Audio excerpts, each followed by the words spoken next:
Hello guys, আসসালামু আলাইকুম। সকলকে সালাম জানাইলাম। আসসালামু আলাইকুম রহমতুল্লাহ বরকাতুল্লাহ। আজকে রান্না একটু রেসিপি নিয়ে আসছি।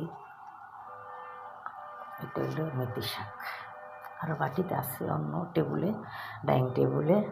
এটা হচ্ছে দেশি পাঙ্গাস মাছ। দেশি পাবনা মাঝে দেশি, বেশিরভাগ ওই দেশের মাছই খায়, শহরের মাছ খায় না। এটা পাতাকপি ভাজি, ওইটা হচ্ছে ওলকপি, ওলকপি। এটা চিংড়ি মাছ দিয়ে ঝোল, পাতাকপি, পাঙ্গাস মাছ, শাক। আজকে পরিবেশন হয়েছে রাইস। একটুকুই, বেশি রান্ধি মেগা, শরীরটা ভালো না, জ্বর আসছে।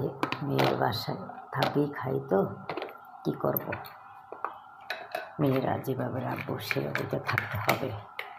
বেকার মানুষ, কাম কাজ কিছু করতে পারতেছি না, কাজ কর্ম ছাড়া দিয়া বসে ছিলাম অসুস্থতার কারণে।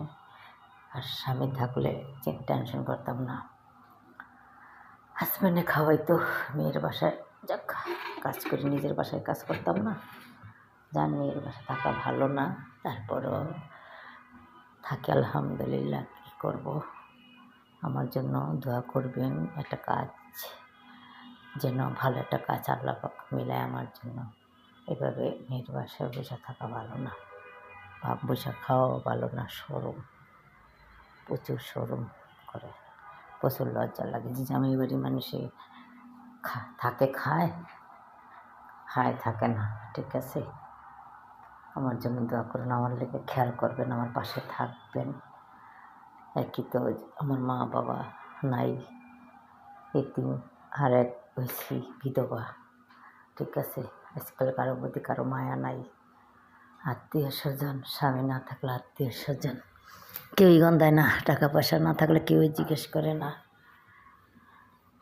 সকালকার নাস্তা খাচ্ছি, এখন বাজে 1:20। খাবেন নাকি? সবজি খিচুড়ি খায় ওরা পছন্দ, খাইলে এসে পড়েন। রাখি, বিদায়, আল্লাহ হাফেজ। অনেক কথা বলছি, রাগ করেন না, বললে ক্ষমা প্রার্থী।